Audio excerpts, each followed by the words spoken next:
I don't want to brag.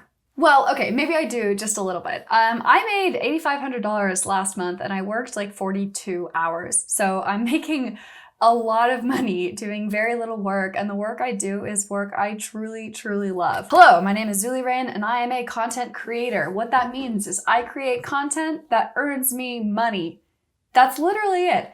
And I think a lot of people, I actually got this question from one of my viewers. Somebody, I was like, okay, well, how can I help you? And they were like, well, what I want is I just want to do what you do. So I wanted to create a video that would be like the content creator starter kit. This video is going to walk you through early stage and middle stage content creation, everything you're going to need up front, and I'm going to explain why you need all these different things and how you can get them as well. So it's going to be like physical stuff, but it's also going to be like mental stuff, and also going to be like intangible stuff like a website. So let's talk about it. Like I said, I love my work. I work very little.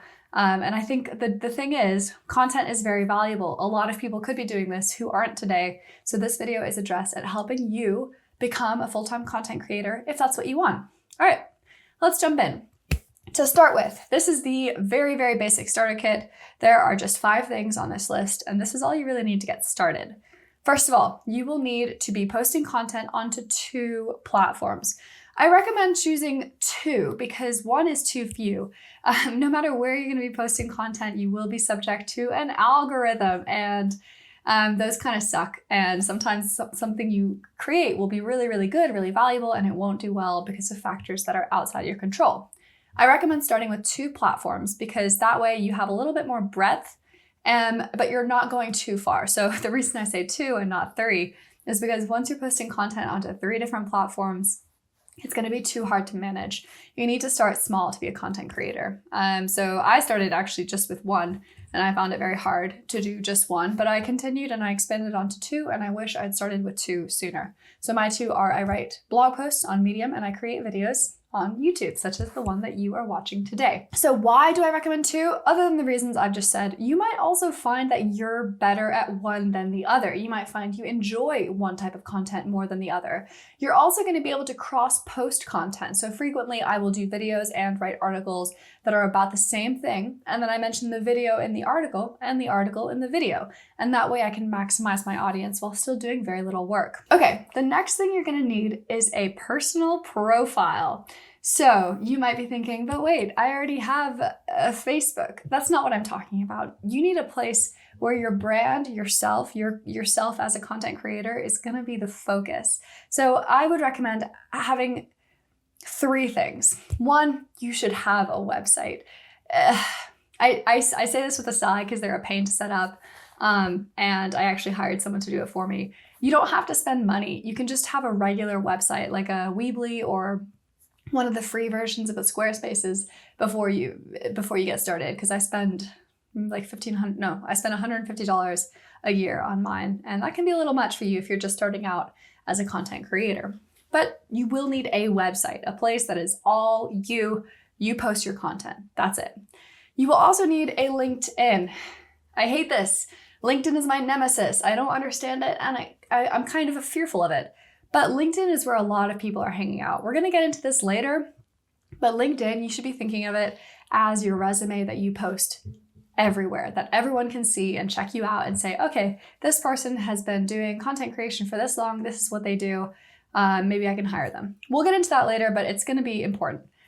I would also recommend creating a social fully based around your content creation persona. So for me, I have a Twitter, I have an Instagram, I had a TikTok. I find Twitter the easiest to keep up with because I'm constantly lurking there anyway. But Instagram is kind of fun too. I recommend just doing 1 because it's very, very easy to waste time there. You want to have some presence, but you want this to be an asset, not an obstacle. So choose 1, Twitter, Instagram, Pinterest, whatever you want. Pick 1 and try to commit to posting some content on there semi-regularly. This doesn't have to be your good cornerstone content. This can just be your fun, enjoyable little off-the-cuff give a taste of your personality kind of content. But it should be 100% related to you and your brand as a content creator. Number 3, you are also going to need a content plan. So I call this my editorial calendar. So this can shift as you grow. And what this is going to do is just help you know what you should be creating and when, and to kind of stick to a loose schedule. Okay. So I say, all right, I want to post at least twice to Medium. I want to post at least twice a week to YouTube, twice a week to Medium, twice a week to YouTube. And these are the topics I want to post about. And this is going to shift as you change, as you discover what your strengths are as a content creator, which platform you prefer. But at the start, I want you to just outline a quick plan. So what I recommend you do is post twice a week on one platform and once a week on the other, and you are 100% allowed to cross post. So, I mean, right now at the early stages of your career as a content creator, you probably don't have a huge amount of time. That's okay. We are doing this to maximize your time. For example, if you're like me and you do writing and videos, you can create a blog post about your favorite healthy foods. You can also create a video about your healthy foods, and you can also create a video about something else. So once a week writing, twice a week filming. That's it. That's all you really need to start with. Your content will have to be 3 things. I want to save as much time as possible, so I'm trying to guide you around the mistakes I made as a content creator right at the start. When you post content and you want to succeed quickly, as I imagine you do, your content should be valuable for an audience. This is the easiest one to mistake. Don't just do a diary post. Don't do a vlog, because honestly, at this point, nobody really cares about what your daily life is because they don't know you. They're not interested in you. You have to provide something that's going to be valuable to them today. So for example, a tutorial, a how-to. If you're going to be entertaining, that's a slightly harder route because it's less obvious what is valuable in terms of entertainment as in terms of like information. But you can certainly try to be funny, try to be dramatic, try to be silly, something that's going to make people feel an emotion. The second thing, it has to be interesting to you. A lot of content creators try to sort of game the system and create what content they think is popular on the platform at the moment. You are never going to succeed if you do that because you'll burn out instantly. You'll be like, I just don't want to create more content about Bitcoin. I don't. And that's okay. You shouldn't have to. If you don't care about Bitcoin, don't post content about Bitcoin. And third, it has to be something you're at least a little bit of an expert in. The reason is this: the internet is a vast, empty space. It is populated by everyone, and somebody out there probably knows how to do something better than you do. So if you're going to write about something, in order to stand out, it has to be something you have at least a basic level of knowledge in, whether it's a degree, whether it's a course you did, whether it's something you've just personally researched a lot. The more you know about it, the better positioned you'll be to compete against the literally millions of other people who are doing the exact same thing that you are. You'll also need, this is number 4, you'll need a way to track your time. As a content creator, people normally do one of 2 things. Either they spend too much time on one platform going really all in, or they spend too much time on too many platforms and aren't really sure which ones are valuable or not. By tracking your time and saying, okay, I spent 1 hour filming my video, 2 hours editing it, 1 hour promoting it, you'll be able to start comparing that time to the amount of money it earns you. So as an example, I used to have a Patreon and I tracked my time and I found out that I wasn't earning very much per hour and it didn't have any other benefits that would encourage me to continue it. So I decided to cancel my Patreon and I now have more time that I can spend on doing other things that are more valuable for me in terms of money. Again, at this point in your content creator career, you probably do not have a huge amount of time, so you really want to optimize it and make sure you're getting every single second out of every minute that you can and you're making the most of it. I use clockify.me as my time tracker. It's really easy to use. You can break it down by like task, project, and client, so it's dead easy. And every month I tally up how much time I spent and how much money that stream earned me. Number 5, you will need a mailing list.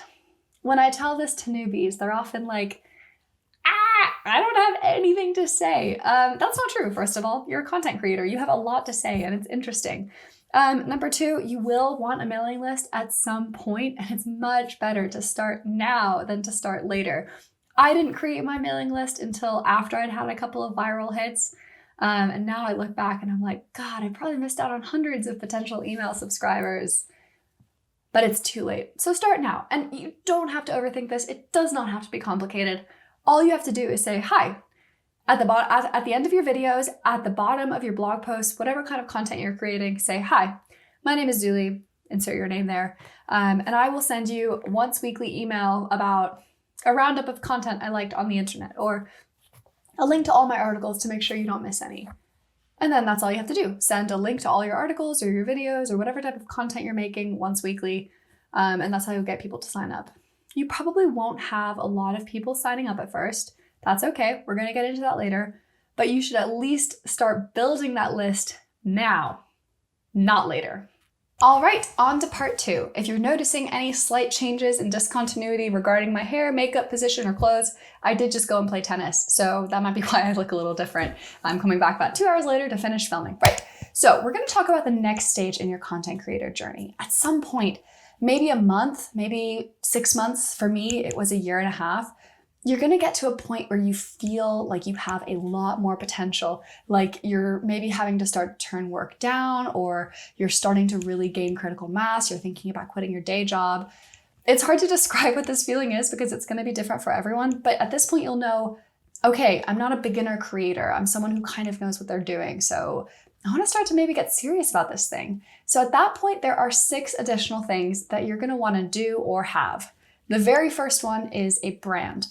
Up till now, you've gotten away with not needing a brand because as a content creator, you are your brand. The content you create is very representative of who you are. But here, what you're trying to accomplish is that, so if somebody just happens across a piece of your content, they will recognize the branding, they'll recognize the style, the colors, the images, the tone, and they'll be like, oh yes, that's that content creator, Julie Rain, who I know and love so much. Awesome, I'll click on that, I'll check that out, I'll send that to my friend. A brand is a website, it's a logo, it's a color scheme, it's a format, it's a style of editing. It's something that says, besides the content you create, something, a layer over your content that says, yeah, that's that creator. It's cohesive and it makes sense to what you're trying to produce. I suck at design and I'm no good at doing logos, so I hired someone to do this for me.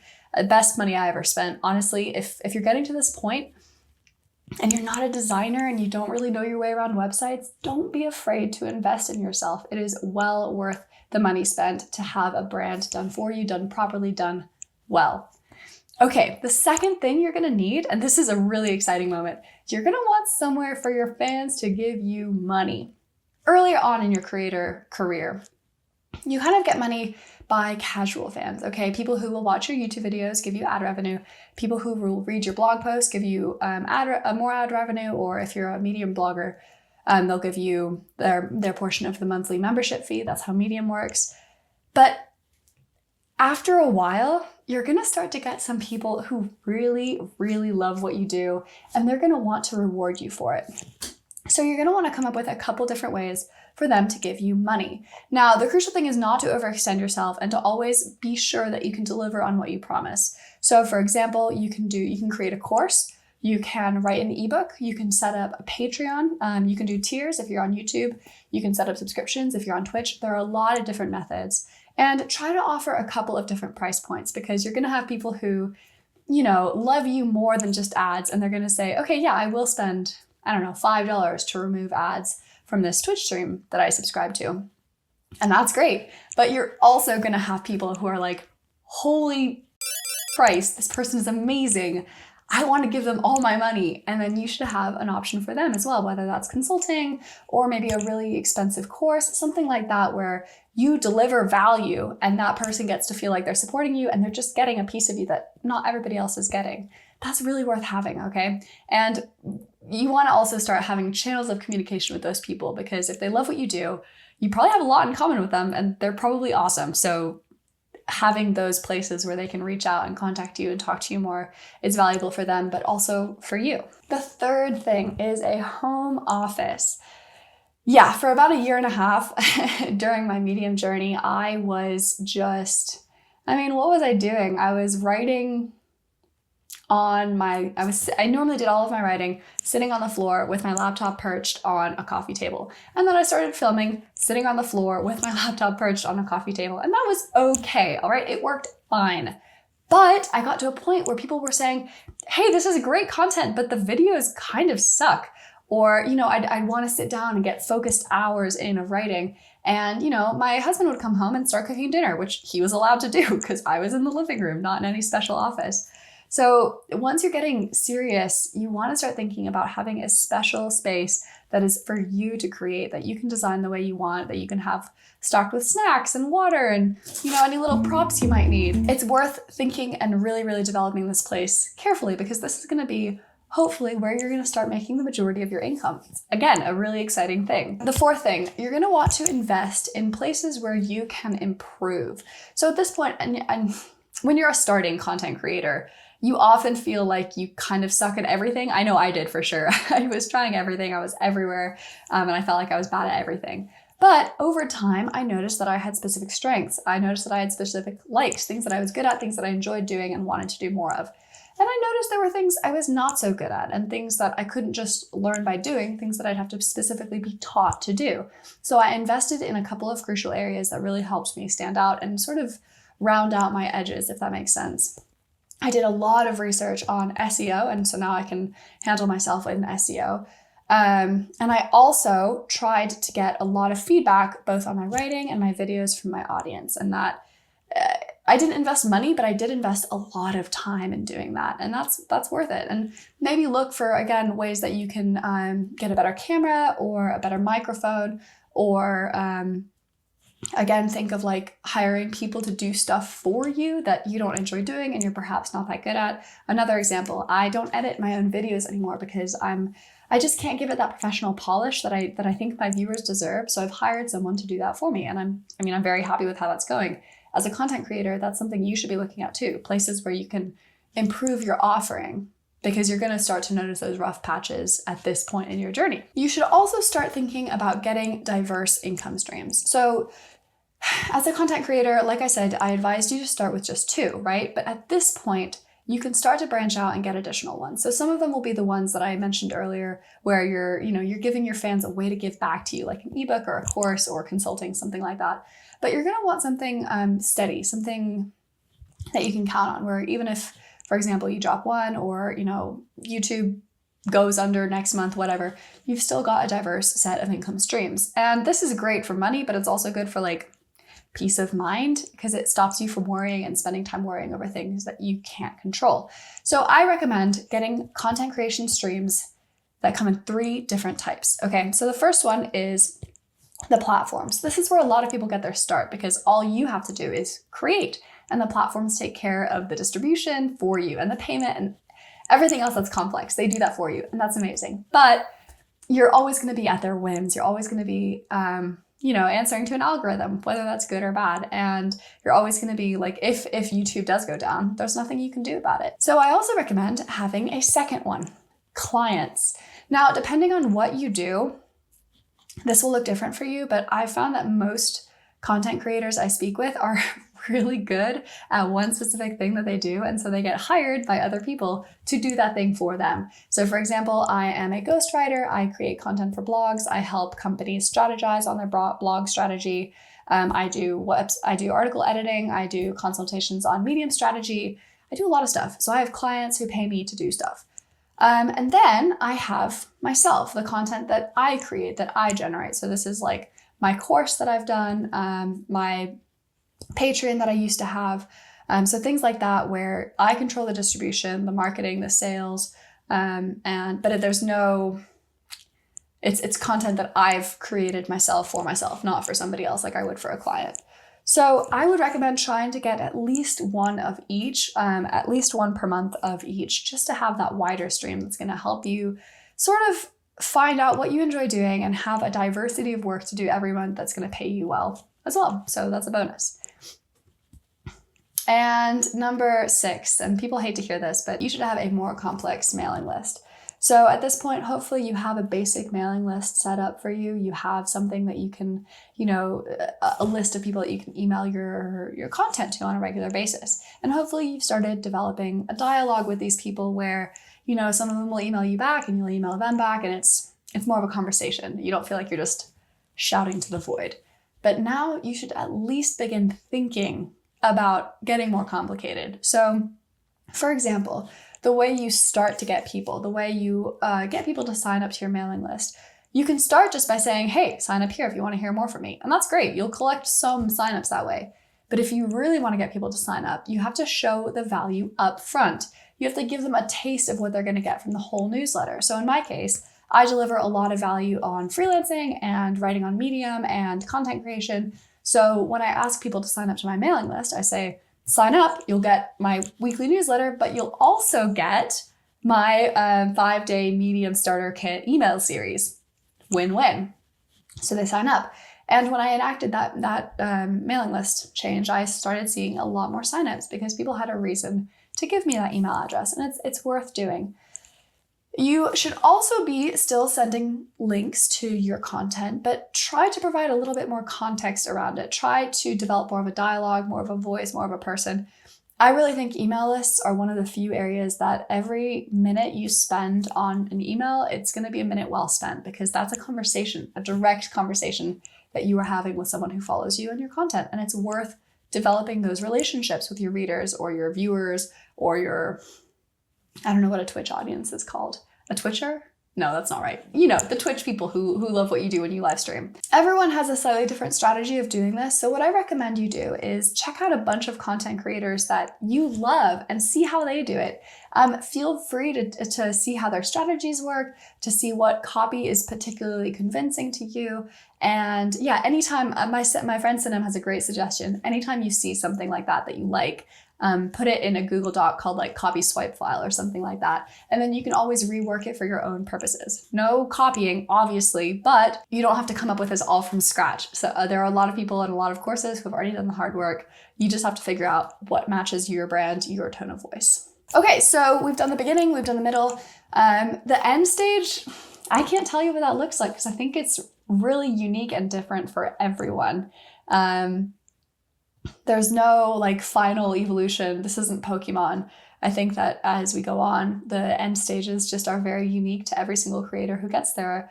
I'm excited to see us all get there, earning our money, living our best lives. And I think that everyone should make a real effort to get there.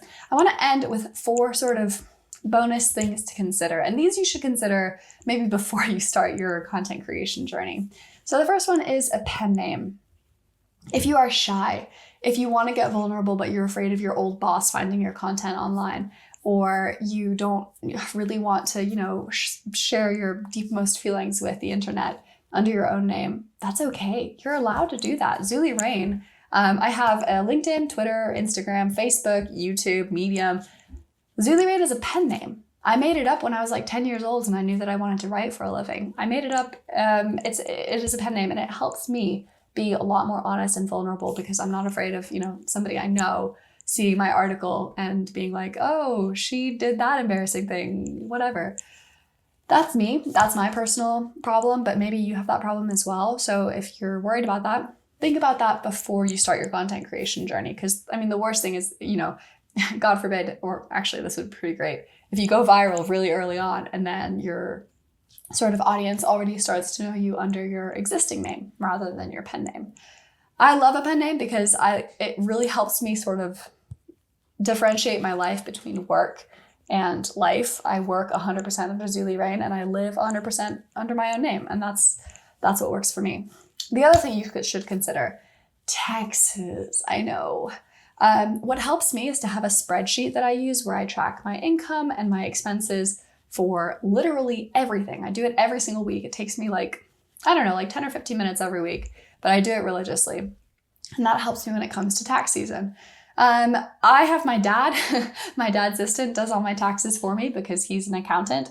But you should. So I cannot offer any tax advice. I have to say that. I cannot do that. I don't.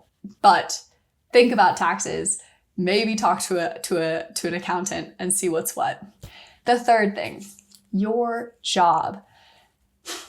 Not many people quit their job and then start content creating. Most of us start doing something because we love doing it and we can't not do it. And we kind of have a job alongside because we still have to pay our bills.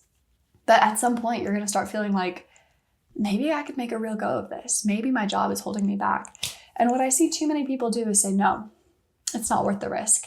And yeah, leaving your job is a risk. It is. It comes with a lot of benefits. Here in the States, we don't have a safety net. So if you lose your job, you can lose a lot of healthcare and other benefits. But staying is also a risk. Staying at your job will also hold you back. And I think a lot of people consider the negatives of leaving a job and they fail to consider the negatives of staying. So they're both valid, but make sure you consider both, not just one or the other. And finally, think about fun. When you become a content creator, you are effectively putting a price tag on the thing you love to do. That can be a little painful at times because it means that what you create, what you produce now has an inherent value attached to it. So for example, if a video doesn't do well or a blog post doesn't do well, that can kind of feel like it sucks. So what I recommend doing is try to keep a small part that you don't do for money, that you only do for fun. So for example, I am writing a fiction book for fun that I know is not going to earn any money. I haven't even told anybody what the title of the book is. People know I'm writing it, but nobody's read it yet. I'm writing it purely for fun and not for any kind of income. And that's kind of how I'm helping keep my joy of writing alive, because there's no price tag on that. So those are the extra things that you should consider when it comes to being a content creator. This video has walked you through the starter kit to becoming a content creator in 2022, 2021, whatever year we're in. And I hope that you enjoyed it. If you have any questions, if you have any comments, please feel free to let me know in the comments below. I answer my comments every single Monday, so you can look out for your answer then. And yeah, consider subscribing to my channel if you like this kind of video. Thanks again so much for watching, and I'll see you all for the next video. Bye.